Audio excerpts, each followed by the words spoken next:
Halo, assalamualaikum warahmatullahi wabarakatuh. Selamat siang ya, atau selamat sore ya buat teman-teman semuanya. Khususnya yang selalu menantikan video terbaru, updatean terbaru dari channel. Terima kasih ya buat teman-teman semuanya yang selalu menantikan video terbaru, updatean terbaru dari channel Solusi Utang. Saya ucapkan terima kasih lah buat teman-teman semuanya ya yang mungkin hampir setiap hari kita berjumpa ataupun teman-teman menantikan video-video atau updatean terbaru dari channel Solusi Utang. Saya selaku adminnya saya ucapkan terima kasih yang sebesar-besarnya buat Anda semuanya ya. Oke, jadi ini saya sebenarnya juga malas ya membahas yang begini-beginian ya, tapi ini karena ini udah cukup luar biasa banget gitu loh, tentang mungkin resiko ketika Anda gagal bayar atau Anda bermain dengan Shopee Pay Later. Ya. Ini banyak nih dari teman-teman semuanya dan saya baru perdana mencoba.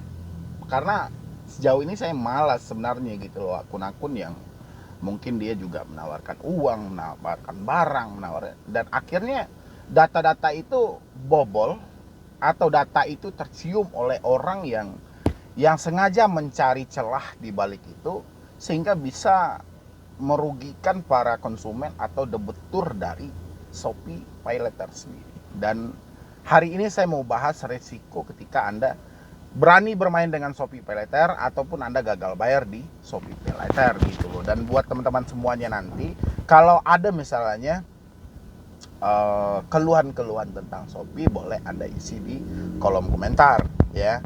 Dan saya cuman menyampaikan nanti berdasarkan pengetahuan saya dan yang saya temukan aja ya. Nanti mana yang tidak saya bacakan, teman-teman boleh tambah di kolom komentar. Oke, ini resiko gagal bayar atau kita bermain dengan Shopee Pay Later. Kalau menurut resikonya ya, itu hampir sama sih, penetapannya juga hampir sama dengan pinjol yang lainnya. Cuman ini Shopee ini, kalau untuk Shopee Pay Later, Shopee itu dia ada juga Shopee Mall, ada Shopee Mall atau dan lain sebagainya gitu ya.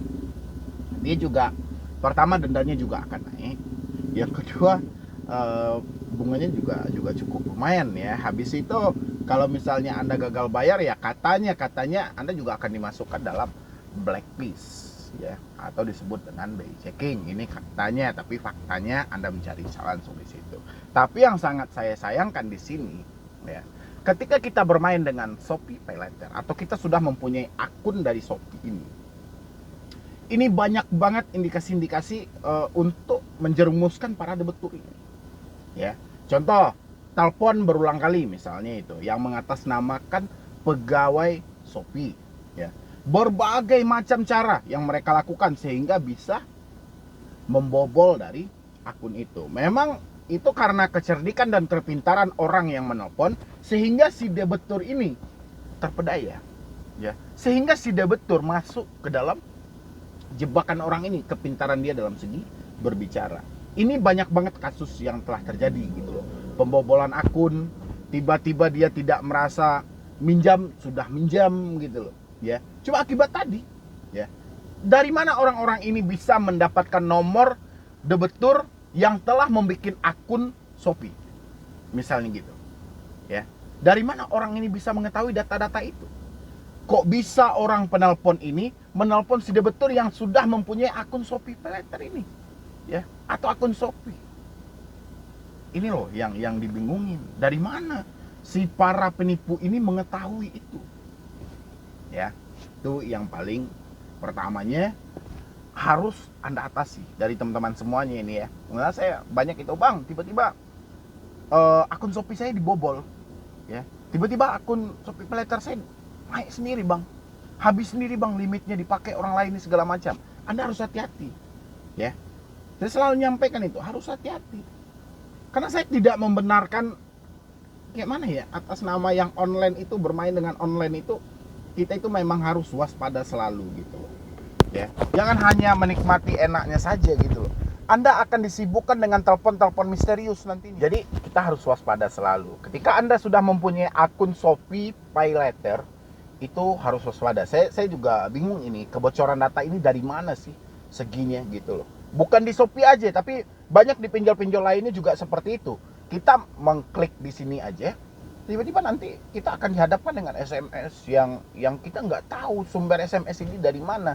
Berarti ada satu kebocoran data, atau sengaja data semua debetur ini dibuka gitu loh. Biar semua mata juga melihat. Kayak mana itu? Saya juga bingung, ya. Karena begitu banyak modus-modus penipuan itu, giliran nanti dikonfirmasi ke pihak yang bersangkutan, contohnya ke pihak Shopee misalnya. Ada nanti teman-teman yang atau si debeturnya yang report gitu loh, dia mengadu ke situ. Gini, mungkin saya juga bingung ya dengan jawabannya seperti apa. Ya. Coba dulu dari teman-teman semuanya yang sudah pernah mengadu ke Shopee PayLater itu bagaimana? Ya, jawabannya isi di kolom komentar. Ya, habis itu lagi ini ada pertanyaan lagi. Bagaimana jika tagihan Shopee PayLater tidak dibayar, Bang? Sama seperti yang saya bilangin tadi. Jika kita tidak membayar tagihan itu, pasti juga ancamannya juga sama, ya. Ancaman juga sama. Pertama, denda pasti membengkak, itu dendanya, ya. Habis itu akun Shopee kita pasti akan dibekukan. Itu menurut mereka gitu loh. Setelah itu mungkin nama kita dimasukkan ke dalam blacklist atau BI checking. Hampir sama, ya. Teroran, Bang, teroran ini pasti ada. Cuman di dalam yang mereka tuliskan di beberapa artikel yang ada di Google atau di mana saya juga cari-cari infonya, itu memang tidak ada penagihan itu tidak keluar. Contohnya misalnya Anda akan ditelepon oleh penagih kami atau dikunjungi oleh penagih kami, kan bisa jadi kayak gitu. Tapi kalau kita lihat di artikelnya itu bagus-bagus semua sih memang gitu loh. Tapi kalau saya berasumsi hampir sama lah dengan pinjol-pinjol juga gitu loh. Ya, pasti Anda akan disibukkan juga dengan SMS, dengan WhatsApp, dengan telepon yang suatu tekanan atau kayak mana gitu loh, atau penagihan dari debt collector yang kurang beretika atau yang asal-asal mengancam ini segala macam. Saya yakin itu pasti akan keluar gitu loh. Ya, pasti akan ada. Coba dulu yang sudah pernah gitu loh, karena ini informasi yang seperti ini kita juga membutuhkan gitu loh. Ya, ini teman-teman kan tadi bertanya kepada saya tentang resiko gagal bayar di Shopee PayLater, gitu ya. Ada juga yang menyatakan akun dia dibobol. Ya, ada juga dia menyatakan bahwa dia ditelepon oleh orang yang misterius mengatasnamakan dari Shopee PayLater, sehingga keesokan harinya akun dia tiba-tiba membengkak, ada suatu tagihan gitu loh. Berarti ada kesalahan komunikasi Anda dengan orang yang menelpon misterius tadi.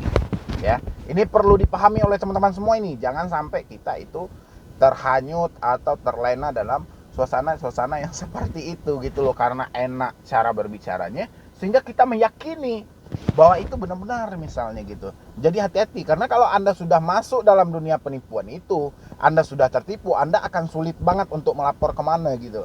Akan sulit, ya. Entah ia ditanggapi laporan Anda, entah enggak, saya juga nggak tahu. Tapi yang jelas, kalau Anda sudah kena tipu, sulit bagi Anda untuk melapor dan menindaklanjuti orang itu, orang yang melakukan penipuan itu. Ya, jadi kalau menurut saya sih Anda harus hati-hati ini, karena memang Shopee ini banyak sekali orang-orang yang mengatasnamakan mereka dalam aksi penipuannya gitu loh. Hal yang harusnya kita lakuin dan kita waspadai ketika ada satu telepon yang mengatasnamakan dari Shopee atau Shopee PayLater atau Shopee apalah gitu di situ, ataupun di dunia belanja lainnya atau pinjam-pinjam lainnya juga hampir sama, yang menanyakan mungkin soal data pribadi Anda harus pertimbangkan dulu. Kenapa tiba-tiba ada orang yang menanyakan data pribadi kita? Ya. Biasanya kalau menurut pengetahuan saya yang ditelepon oleh orang kartu kredit yang memang real ya, yang memang real ya, bukan ya soal penipuan. Ini memang real. Saya kemarin itu pernah ngajuin kartu kredit dan sudah dapat gitu ya kartu kreditnya. Itu kalau biasanya kalau mereka nelpon soal konfirmasi data, mereka akan nyebutkan dulu misalnya gini, tahun lahir Anda di tahun genap, ya. Nanti diakhiri 0, diawali 1 misalnya kayak gitu. Kita tinggal nalar. Atau nama Anda dengan huruf ini, diawali dengan huruf ini. Biasanya yang asli seperti itu. Tapi kalau yang palsu, paling mereka coba sebutin nama Anda ini, dia akan tulis. Itu tolong diwaspadai ya. Berarti itu sudah mengarah ke indikasi penipuan. Yang kedua itu biasanya SMS dengan kode OTP. Ya, tiba-tiba kita tidak mengajuin, masuk SMS kode OTP, biasa 4 angka kan. Masuk situ tiba-tiba ada orang yang telepon, itu sudah ada kode OTP barusan, coba sebutin. Itu jangan disebutin, ya. Itu biasanya orang-orang terlena dengan hal itu sehingga dia rela memberikan kode OTP itu karena pintarnya si penipu ini dalam menelpon. Ya, ini karena udah banyak ini kasus-kasus dari penyalahgunaan atau yang mengatasnamakan dari akun Shopee ini, ya.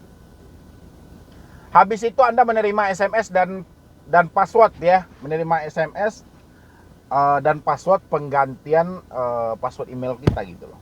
Biasanya juga hal-hal seperti itu sih agak aneh ya terjadi di smartphone kita. Dan sisanya palingan ya kembali ke diri kita aja lah. Ya, kalau saya sih kalau misalnya ada sesuatu yang cukup serius dalam hal itu, Shopee juga membuka peluang. Saya perhatikan ya, dia juga membuka peluang untuk pengaduan, dan Shopee juga ingin membersihkan segala penipuan yang mengatasnamakan mereka. Coba Anda silahkan cari di Google cara melaporkannya seperti apa. Dan hati-hati juga, jangan sampai kita melaporkan suatu masalah, nyata-nyatanya kita melaporkan ke penipu. Ya, pokoknya semuanya hati-hati. Dan tambahannya dari saya, kalau ada teman-teman yang gagal bayar atau telat bayar di Shopee PayLater, apa saja sih yang Anda alami selama ini, tolong isi di kolom komentar. Itu aja. Kalau menurut asumsi saya saat ini, berdasarkan dari teman-teman semua yang bertanya, kurang lebih seperti yang di atas tadi, ya.